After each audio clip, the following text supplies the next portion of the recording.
Hello' বন্ধুসকল, এতিয়া মই যিটো ভিডিঅ' দেখাই আছোঁ এই ভিডিঅ'ত কেনেকৈ আপুনি মোবাইল বা লেপটপ বা ডেস্কটপৰ জৰিয়তে আপোনাৰ মোবাইল নম্বৰ আপডেট কৰিব পাৰিব। APDCLৰ যিটো ইলেক্ট্ৰিচিটি কানেকশ্যন আছে তাৰ লগত প্ৰথমে আপোনালোকে গুগলত গৈ APDCL চাৰ্চ কৰাৰ পিছত apdcl.org বুলি যিটো ৱেবছাইট আহিব তাতে আপোনালোকে ক্লিক কৰিব।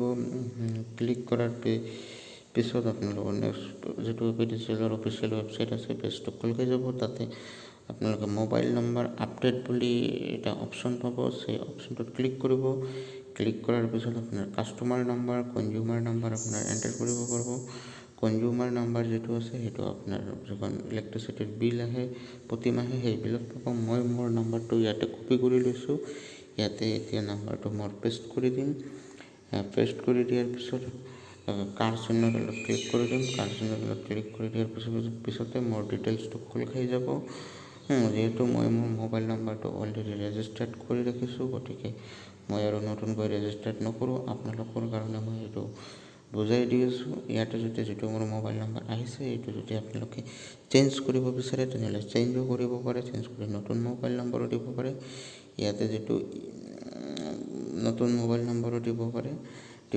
মই আপোনালোকক দেখাই দি আছোঁ। এই যে মোবাইল নম্বৰটো মই কি কৰিলোঁ, এতিয়া মই নতুনকৈ মই মোবাইল নম্বৰ ইয়াতে বহাই দিব পাৰিম। যিহেতু মোৰ অলৰেডি যিটো নম্বৰ দিয়া আছে সেইটোৱে মোৰ থাকিব, গতিকে মই নতুন নম্বৰ বহোৱাৰ প্ৰয়োজনে সেইটোৱে মই ৰিএণ্টাৰ কৰি দিলোঁ। আৰু ইয়াতে ইমেইল ID আৰু আধাৰ কাৰ্ডৰ যিটো অপশ্যন দিছে সেইটো অপশ্যনেল হয়। আপোনালোকে যদি ইমেইল ID আৰু আধাৰ কাৰ্ড আছে তেনেহ'লে বহাই দিব, আৰু নাথাকিলেও কোনো কথা নাই। আৰু পিছতে আপোনাৰ আহিব অকুপেশ্যনত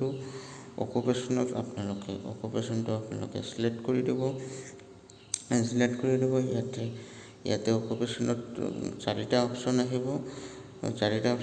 আপোনালোকে যদি গভৰ্ণমেণ্ট এমপ্লয়ী দিব, ছেমি গভ দিলে ছেমি গভ দিব, আৰু যদি পাব্লিক ছেক্টৰ এমপ্লয়ী হয় তেনেহ'লে PSUত দিব, আৰু যদি ষ্টুডেণ্ট বা বিজনেছমেন বা আদাৰ্ছ কিবা হয় তেনেহ'লে আদাৰ্ছত দিব।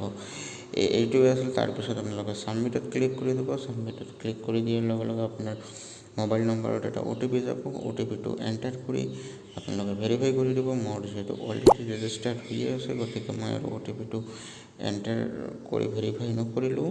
আপোনালোকে OTPটো এণ্টাৰ কৰি ভেৰিফাই কৰি দিব। ভেৰিফাই কৰি দিয়াৰ লগে লগে আপডেট ছাকচেছফুল বুলি এটা মেছেজ আহিব। মেছেজটো অহাৰ লগে লগে আপোনাৰ মোবাইল নম্বৰ আৰু যিটো APDCLৰ কানেকশ্যন আছে ইলেক্ট্ৰিচিটি সেইটো লিংক হৈ গ'ল। মোৰ ভিডিঅ'টো যদি প্ৰথমবাৰৰ কাৰণে চাই আছে লাইক আৰু ছাবস্ক্ৰাইব কৰিব।